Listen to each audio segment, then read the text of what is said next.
याला म्हणायचं पुत्र भावाईचा गुंडा, ज्याचा तिन्ही लोकी झेंडा. आमची पोरं वडिलांनी मिळवलेलं सगळं घालवतात. वडील म्हणतात आम्हाला मिळालं नाही, आमच्या पोरांना मिळावं म्हणून कमवून ठेवतो. परवा एका आजोबांना विचारलं, म्हणले एवढी चिंता का करताय तुम्ही, का बरं चेहऱ्यावर चिंता आहे, 7 पिढ्या बसून खातील एवढं तुम्ही कमवून ठेवले. ते म्हणले बाई ग 8वी पिढी काय खायली याची चिंता लागली. आम्ही कशाची चिंता करतो. चिंता चिता समायुक्ता बिंदू मात्रम विशेषतः सजीवम दहते चिंता निर्जीवम दहते चिता. एका अनुस्वाराचा फरक आहे. निर्जीव माणसाला जाळण्याचं काम चिता करते, सजीव माणसाला जाळण्याचं काम चिंता करते. मग ही चिंता सोडावी, परमेश्वराला शरण जावं. तुकोबराय त्याची स्तुती करतात, देवा तू कसा आहेस, तू धर्माची मूर्त आहेस.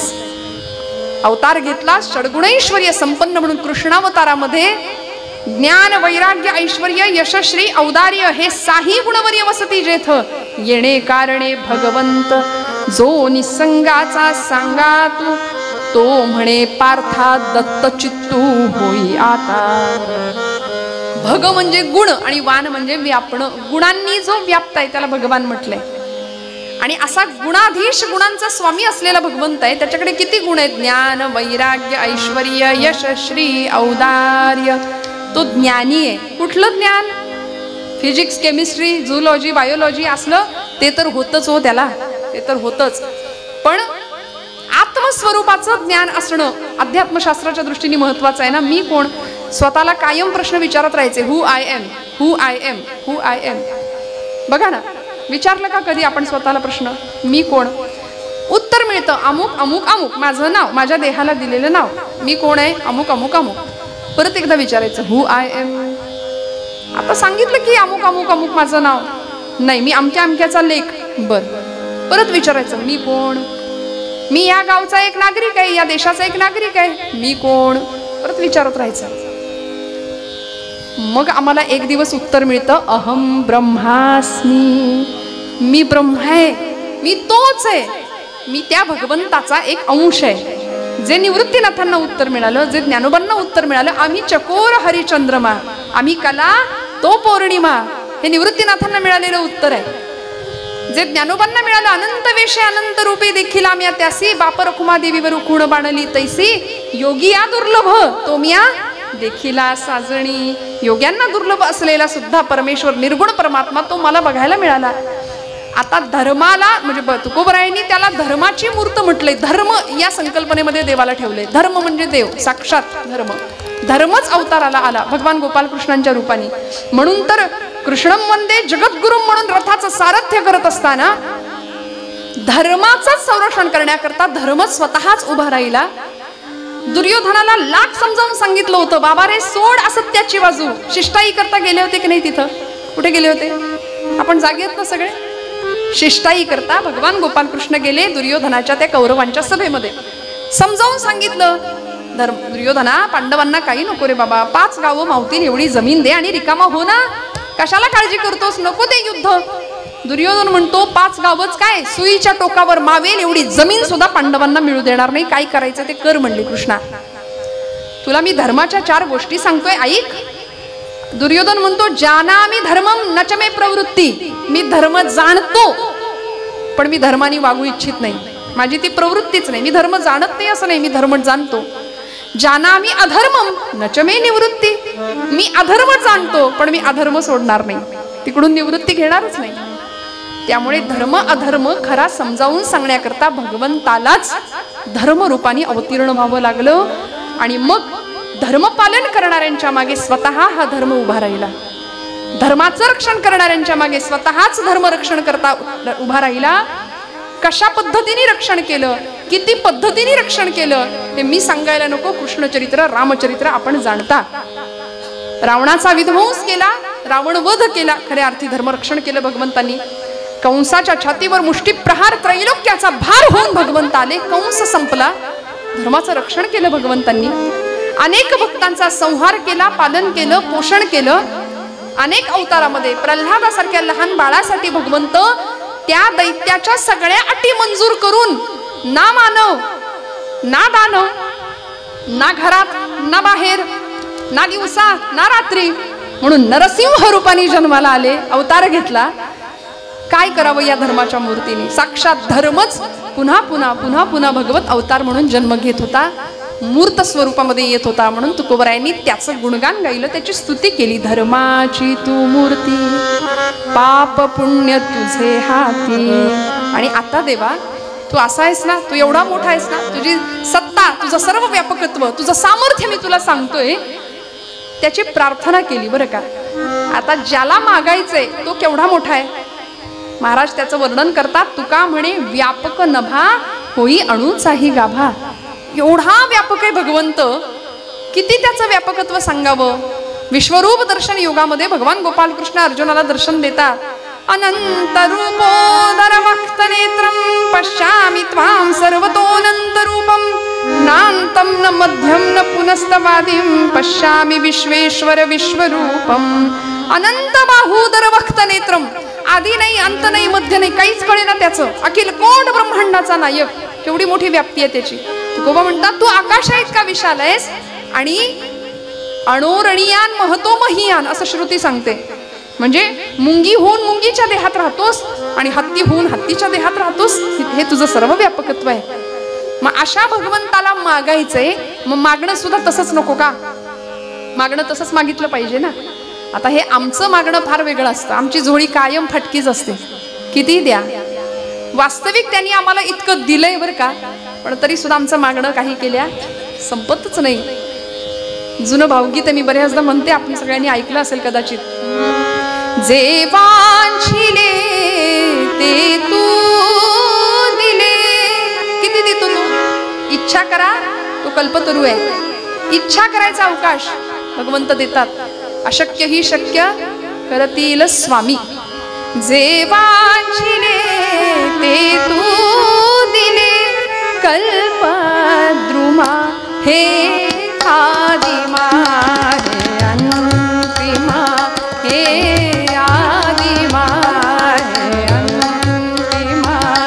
जे वांछिले ते तू दिले. कल्पद्रुमा हे आदिमा हे अंतिमा. वा वा,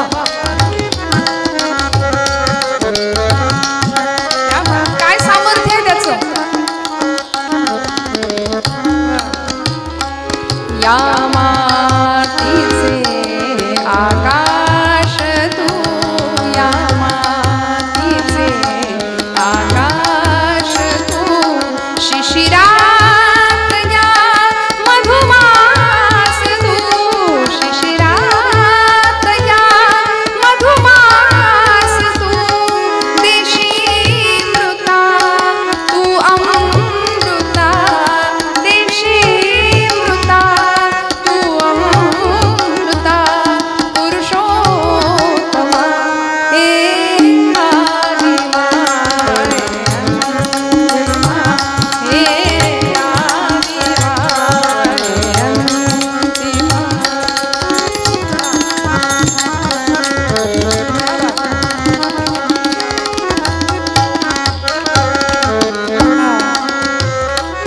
देणे तुझे तुके शिरी. देणे तुझे तुके शिरी. झालो ऋणी जन्मांतरी.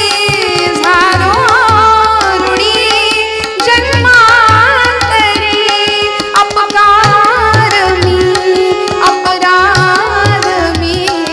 अपकार मी अपराध मी. परी तू क्षमा हे आदिमा हे अंतिमा. हे आदिमा हे अंतिमा. हे आदिमा हे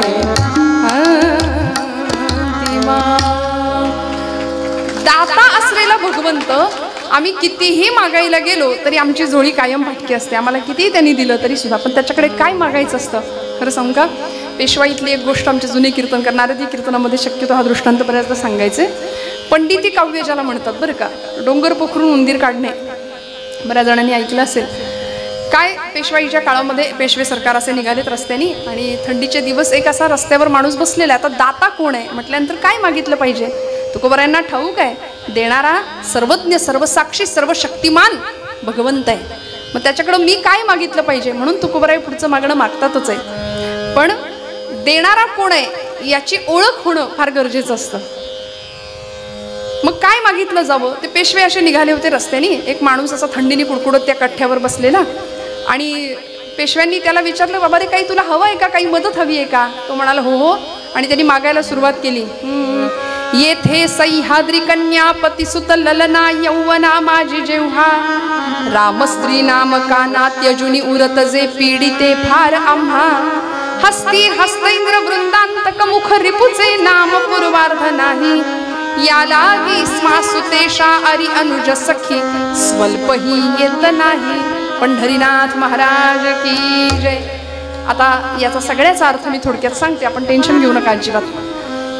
येथे सह्याद्री कन्या पतिसुत ललना यौवना माझी जेव्हा. आता पटपट पटपट जागे असेल तर मला उत्तर दे, ते रिवर्ब बंद करावं. पंढरीनाथ महाराज की जय.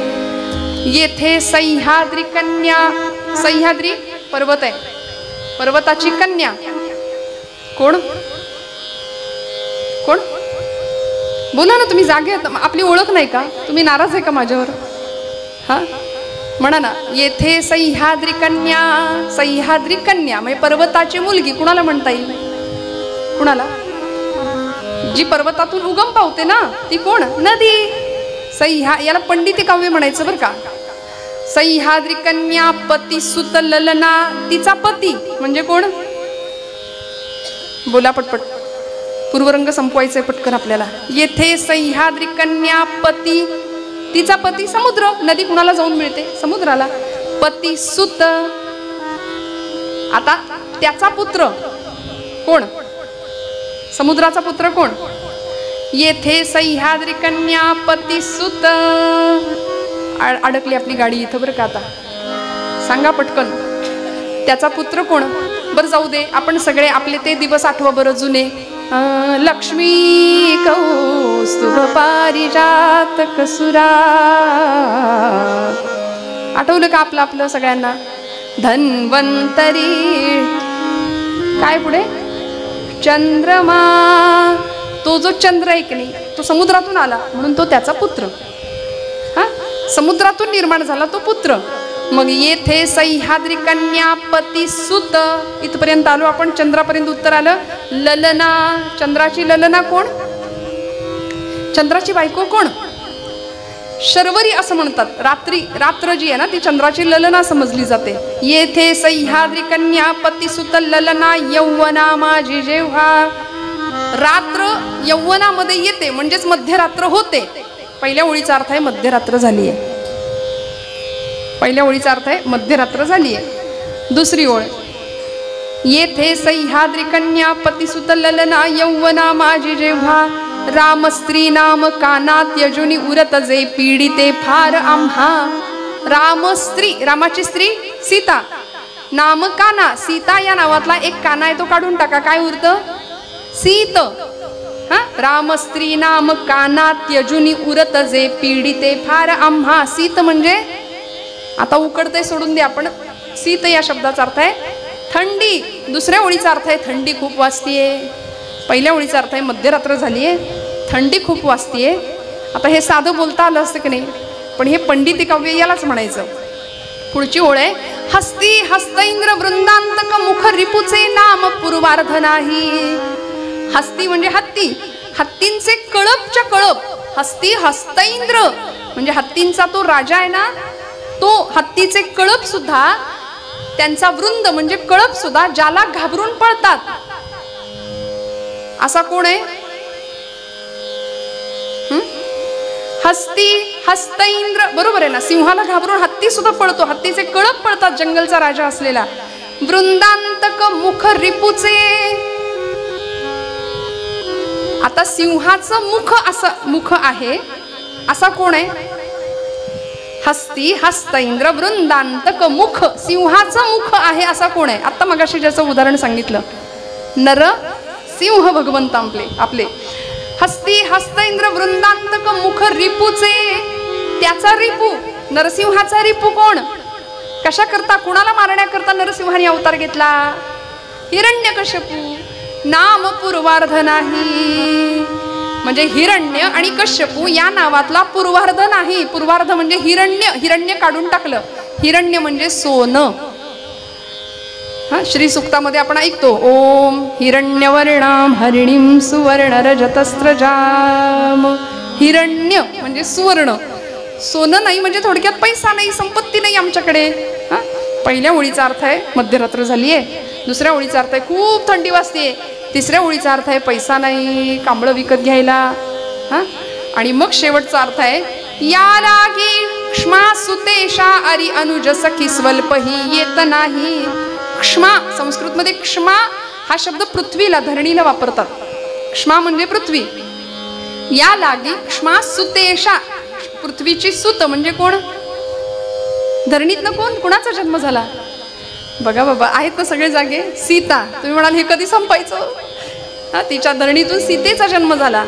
सीत ईशा, सीतेचा ईश म्हणजे कोण, पती, तिचा पती कोण, सीतेचा पती राम.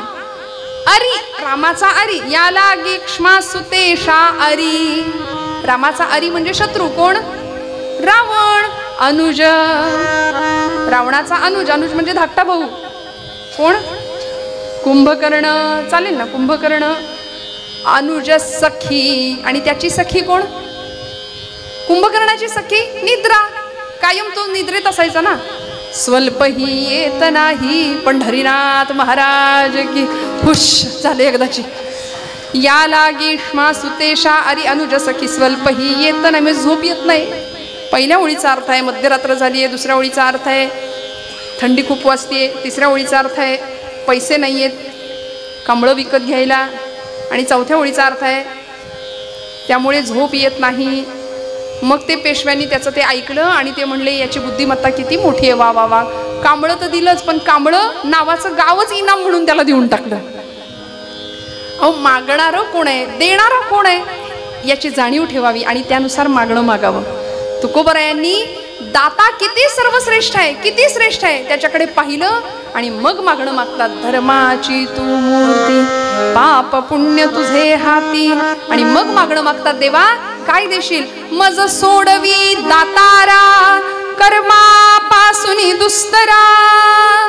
देवा द्यायचंच असेल तर असं दान दे किंवा असं इच्छा पूर्ण कर की या कर्मबंधनामध्ये मी अत्यंत वाईटरित्या फसलोय, मला या कर्मबंधनातनं सोडव, या संसार बंधनातनं मला सोडव. आणि आमच्या सगळ्या दुःखाला कारण जर कुठलं असेल ना तर आमचं कर्म, जे कर्म आम्ही अनेक जन्मांचं फळ म्हणून घेऊन आलोय, गाठोडं घेऊन आलोय, प्रत्येक जण या कर्माचं गाठोडं घेऊन इथं आलाय. हे कर्म तुम्हाला मला कुणालाच नाही चुकलं, या कर्माचे भोग भगवंताला सुद्धा नाही चुकले, तर आपण कोण, मग काय करायचं इथं येऊन, आणिले बांधून सारे, आणिले बांधून सारे, ते इथे भोगायचे, ते इथे भोगायचे सारा संभवोनी राम हृदयी घ्यायचे.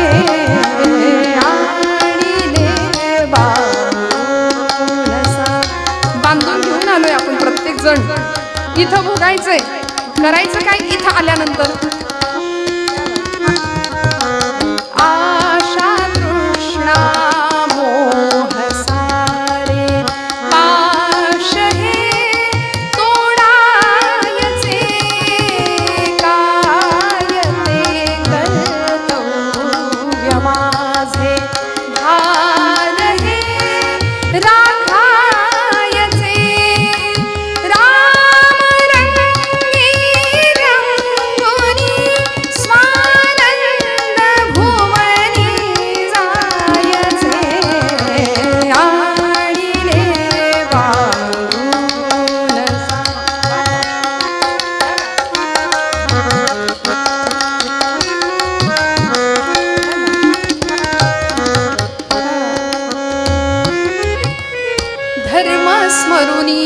मानवाचा प्रेम सकळा द्यायचे काय ते कर्तव्य माझे भान हे राखायचे.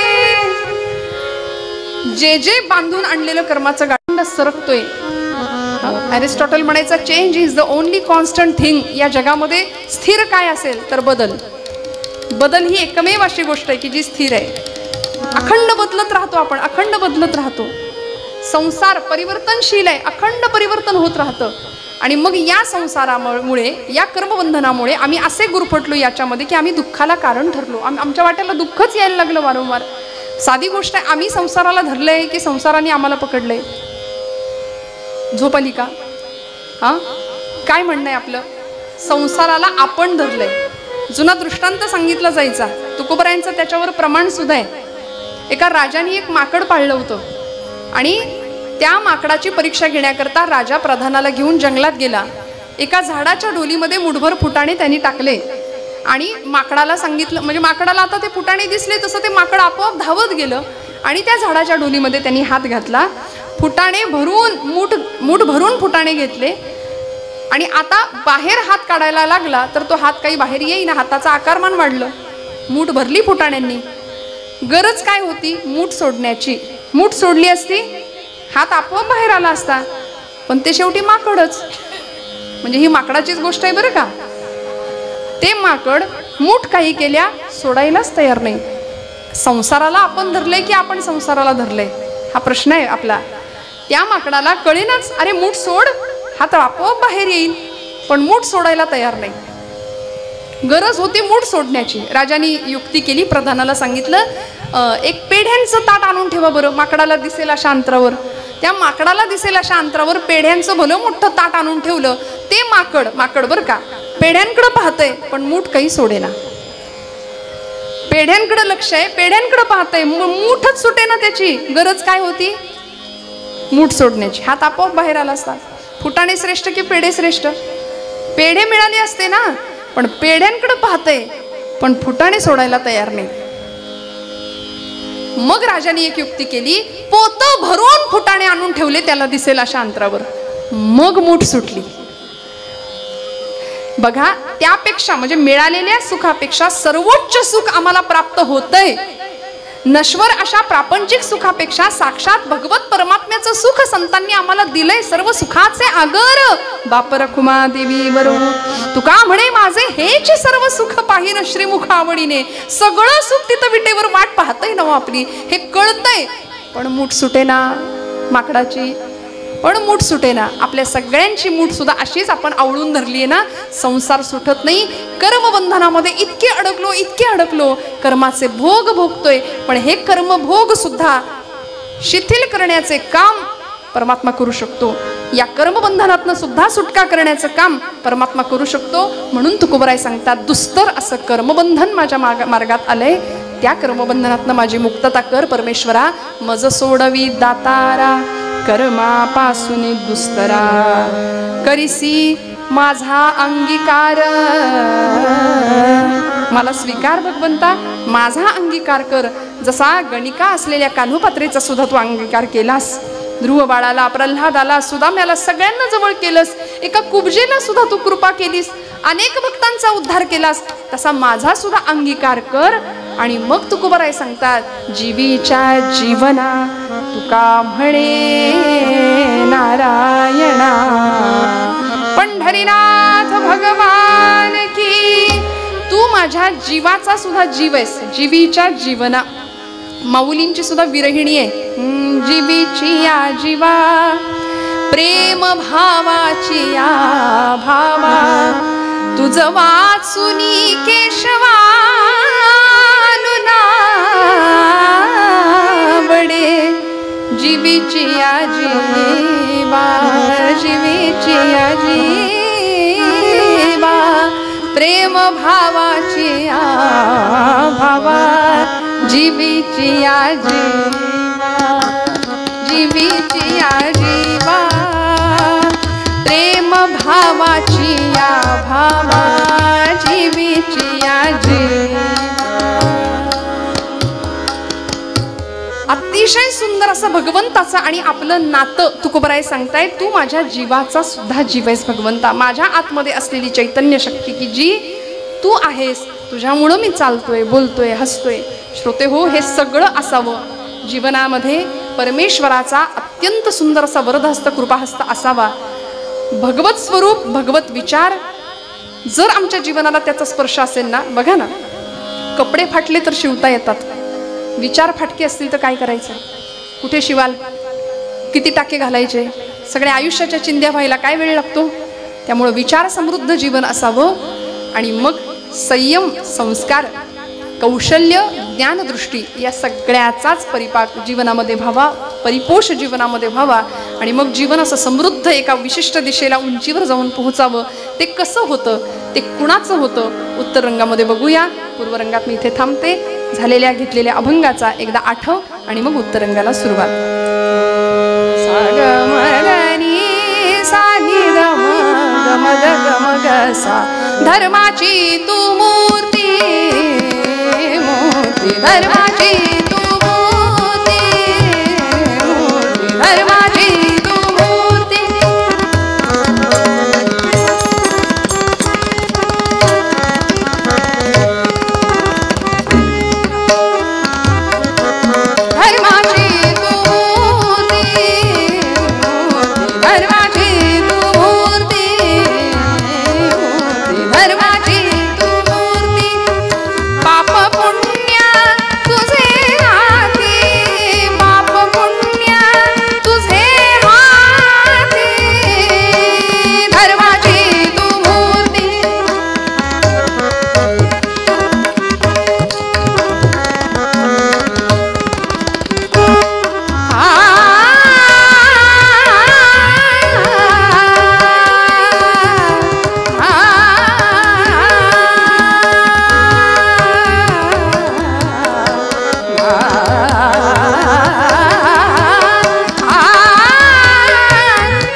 गोड भजन करूया सगळ्यांनी, हाताने टाळी, मुखाने मस्त खणखणीत आवाजामध्ये नाम.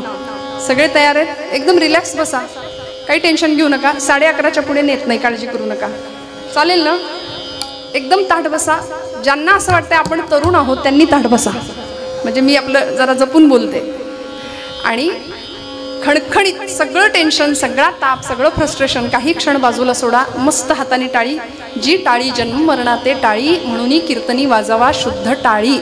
कीर्तनातली टाळी जन्म मरण टाळते, अनेक आधिव्याधी टाळते. त्यामुळे खणखणीत टाळी, खणखणीत नाम, सगळ्यांचा आवाज. भजन सोपं सांगते.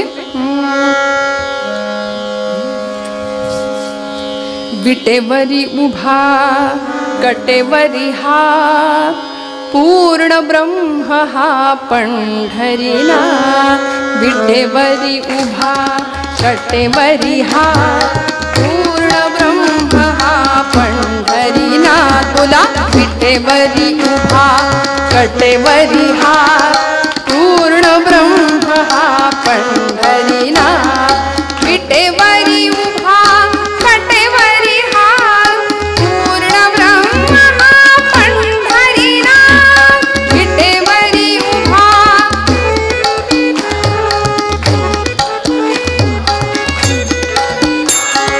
विटेवरी उभा कटेवरी हात, पूर्ण ब्रह्म हा पंढरीनाथ.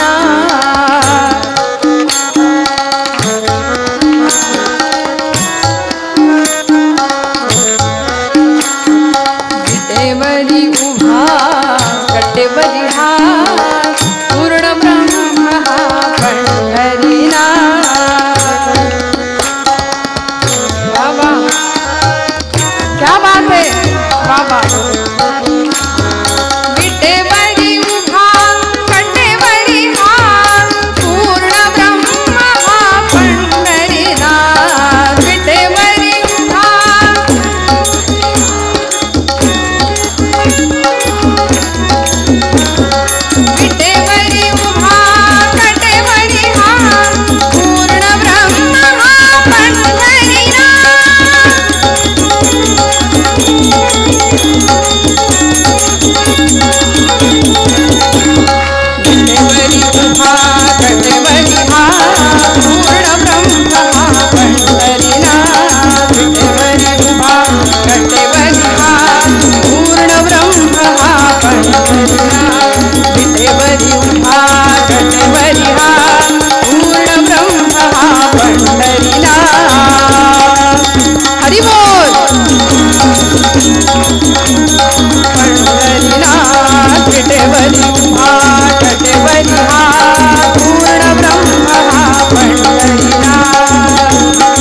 नेत्रं परब्रह्मलिंगं भजे पांडुरंग विटेवरी उभा कटेवरी हा पूर्ण ब्रह्म हा पंढरी हा विटेवरी उभा कटेवरी